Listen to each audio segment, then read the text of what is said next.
Welcome to the Fantasyland Basketball Podcast. As always, I'm your host, Mark Shorten. What a week in basketball.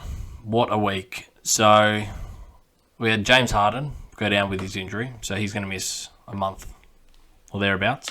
We've had Kyrie Irving. I'm not going to go into the political landscape of Kyrie Irving and the enigma that is Kyrie Irving, but obviously he's going to miss a minimum of 5. It could be a maximum of forever. It feels as though every single time something happens with Kyrie Irving, he's one. I'm trying to bite my tongue here a little bit. He's one step away from retiring. Every single time something happens, or every single time he gets called out for something, whether he believes that he's in the right, he just doesn't like being told what to do. So we've got, Kyrie Irving's got his 6-step approach to coming back to the Nets, obviously culminating in meeting with the owner to make sure that they know that his values align with the Nets Association. To be honest, I think he's going to get traded before that, or I think something will happen before that happens. I don't see Kyrie Irving playing for the Nets in 5 games or 6 games. I think something's going to happen before that. And then Miles Bridges. Again, I'm not going to go into all of the details about Miles Bridges. All we kind of need to know is that he's technically able to play basketball again. And technically able to play in the NBA again. He doesn't have a team right now. I'm pretty sure Charlotte have his restricted free agency rights. But the NBA, unlike the NFL, will impose some pretty serious sanctions and fines and suspensions if he decides that he's going to play again. I don't see him playing this calendar year. I probably don't even see him playing in January. I think it's going to be February at the earliest. Just a gut feeling. I think it'll be in excess of 30 or 40 games for a suspension, which will take us into the new year substantially. So we'll see. And on the James Harden one, very frustrating.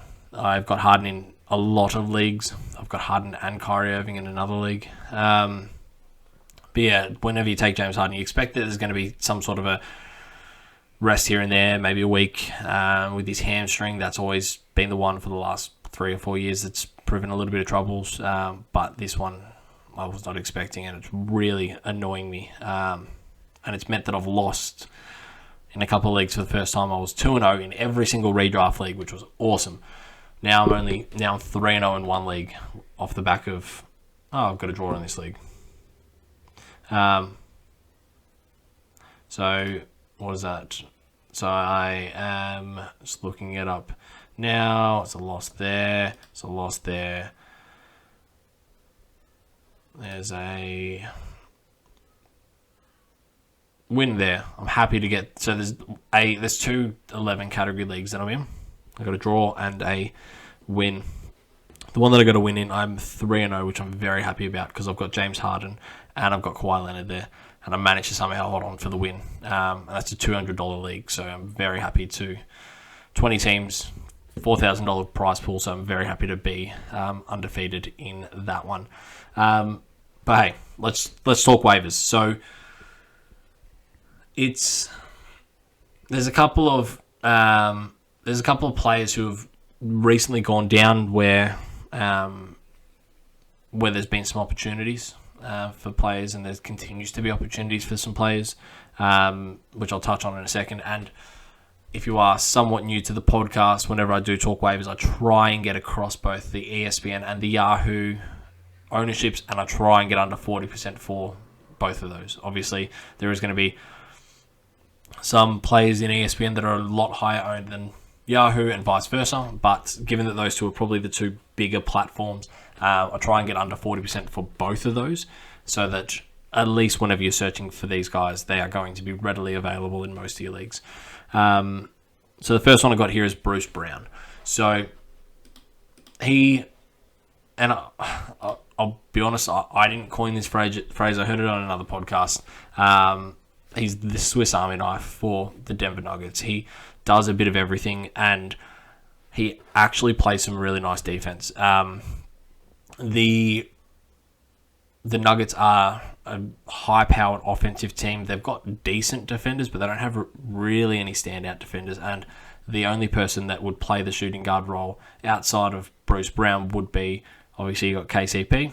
He's really good, but he's probably struggling a little bit on offense. And then you've also got Bones Highland, who's just not a good defender and doesn't get back on defense. That last game was not a nice showcase offensively, but not defensively. Besides the blowout game, he's been playing close to, if not over 30 minutes a night, averaging 11 points, 5.5 assists in the last 7 days. He's going to chip in for a board. He's going to chip in for a block. He's going to chip in for a steal.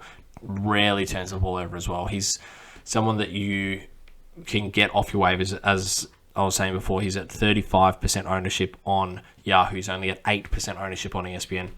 And he's somebody who's going to not hurt you anyway. He's going to be somebody who can contribute to every single category, which is what you like to see on a waiver. I'm not a massive fan of just getting shooters. There is obviously a spot for them, but I like players who are a little bit more well-rounded whenever you're waiver wire hunting. Bruce Brown. Larry Nance Jr., 33% owned on Yahoo, 7% owned on ESPN. He is playing his way into a consistent starting role. Valanciunas' minutes have dropped. Season stats or season minutes for Larry Nance Jr., he's just shy of 24 minutes a night. Valanciunas is at 25 minutes a night. So, yes, Nance can play the 4 as well as the small ball 5, but Valanciunas has not been super impressive as of late, and Larry Nance is trending up. He's traditionally more of a two-trick pony. Is that the phrase? Yeah, something like that. What I'm trying to say is that he usually is only going to get you steals and he's only going to get you boards. But he's able to stretch the floor really nicely so far this year, averaging 10 points a game over the last 7 days as his minutes have been trending up. 14 points, 2 steals, 7.5 boards, 3 assists. It's pretty damn good production for somebody who is, as I said, available in pretty much every spot on ESPN, and he's available in 7 out of 10 leagues on Yahoo. So what I would also consider for Larry Nance Jr., if you're a Valanciunas owner, I think you should have him. Zion Williamson is, it feels as though he's always minutes away from destruction, and really just blowing out a knee or blowing out an ankle or hurting his back or something. And Brandon Ingram is kind of just back as well from missing time. And he's not immune from missing time down the track as well. So I really like Larry Nance Jr. as a handcuff to a lot of the bigs at New Orleans. Probably more Zion than anything else. Probably more Valanciunas than anything else, just because Val plays exclusively at the 5, whereas the other guys can play a little bit more in terms of other positions. So yeah, Christian Koloko. Now, I did think that, so Pascal Siakam, if you weren't aware, Pascal Siakam's out for an indefinite period of time with a 2-week timetable on a reevaluation. Those always make me a little bit nervous because it could be 3 weeks, could be 4 weeks, could be 5 weeks, could be 6 weeks, who knows, without having a firm timetable on it. At least with Harden, we've been told he's going to miss a month. Might be a few days either way, but out indefinitely with a reevaluation is concerning. What has he actually done? He has right adductor strain. Yeah, that could be up to a month. That. I thought with him going down, I thought Precious Achiuwa was going to be the person who picked up the most from that.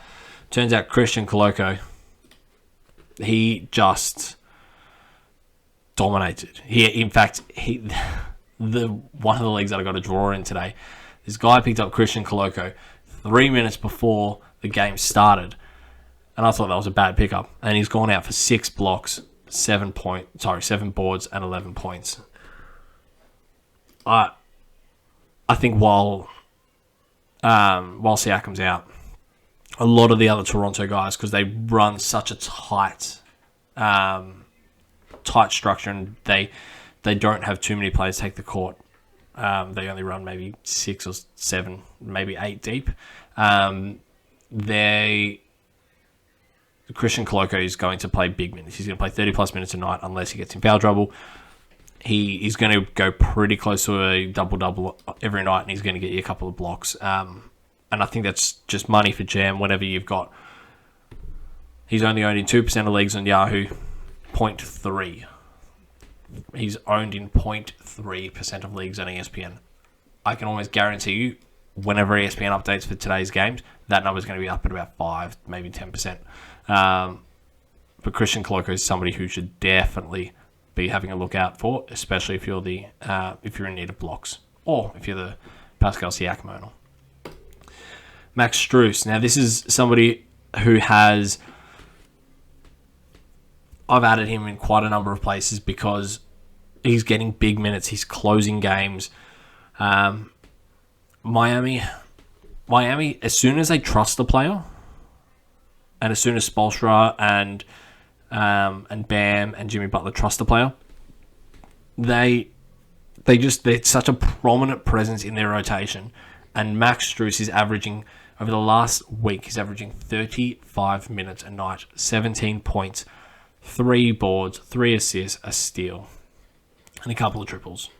It's just, these numbers, you shouldn't be able to find them on the waivers, but right now we can find them on the waivers, which is great. And I think that Max Strus is somebody that, as long as he stays hot, and as long as he stays in the rotation, and as long as he continues to be a hustler, Miami are going to love him. The other thing that we've got to be mindful of about Miami is Victor Oladipo's still out, Kyle Lowry's old, Jimmy Butler's always broken and always can sit out if he wants to. Those are 3 guards that will normally heavily be prominent in the rotation that on a nightly basis may not play. And Max Strus is he's been unreal to start the season. So I really like him. He's 44% owned, so he is slightly higher than the threshold that I set for myself. But I really like him. I think he's going to have a really nice year. And 12% owned on ESPN. So Max Strus. And the other thing that I do like about him, the reason that I did pick him up, is for this upcoming schedule. And I don't know what is happening in America on the Tuesday. But there's no game, so I'm not sure what that's for. Obviously, it's a holiday of some description. I'm not sure which one. But you've got a full day, then you've got almost a full day, and then you've got a day where there's only 4 games being played. Miami are one of those teams. Outside of that, you've got Charlotte, who's their really good players are already owned. Atlanta, their waiver, their lower owned players aren't that great. Dallas is much the same, maybe DFS. Then you've got Max Strus. I specifically had a look at this because the week just gone in a number of leagues, I was just outplayed on the waivers from a scheduling point of view. There's not too much that you can do whenever you've got a full team and you can't drop players. And you just got players sitting. So I had to make sure that this week I wasn't going to make the same mistake again. So swung early. Max Strus is going to sit on my pine all the way up until Thursday's games, where I'm hoping he's going to absolutely explode and make me holding on to him worthwhile. But that's neither here nor there. Max Strus is somebody that, if he keeps it going, or if there's any sort of an injury to Lowry, Butler, Tyler Hero, he's going to take that next step up and consistently be a 17, 18-point guy. And then finally, Malik Monk, someone who has benefited from the extra usage with De'Aaron Fox out. But he's been playing really, really well of late. 15% owned on Yahoo, 4% owned on ESPN. The last 7 days, 15 points, 19 points, 5 assists, 7 assists. For the season, he's averaging just shy of 4.5 assists per game. 10 points, but that's been trending up. He's going to be somebody who, when he's got the hot hand, they're going to give him the ball because they want him to make buckets. That's what he does. But the assists have been really, really nice. So you can usually pencil Malik Monk in for 12 points and 2.5 assists. Right now, if we're getting him for 14 points and nearly 5 assists per night, you got to love that. Again, 15% owned on Yahoo, 4% owned on ESPN. Outside of that, Week 3's in the books. I hope everybody has been successful. If you haven't, there are some big game weeks coming up. So definitely make sure that you're playing the waivers smart for the off nights, because there are a few of those that can catch you off guard or can catch your opponents off guard if you're playing them right. But until next time, and until the waiver wire next time, don't forget to rate and subscribe.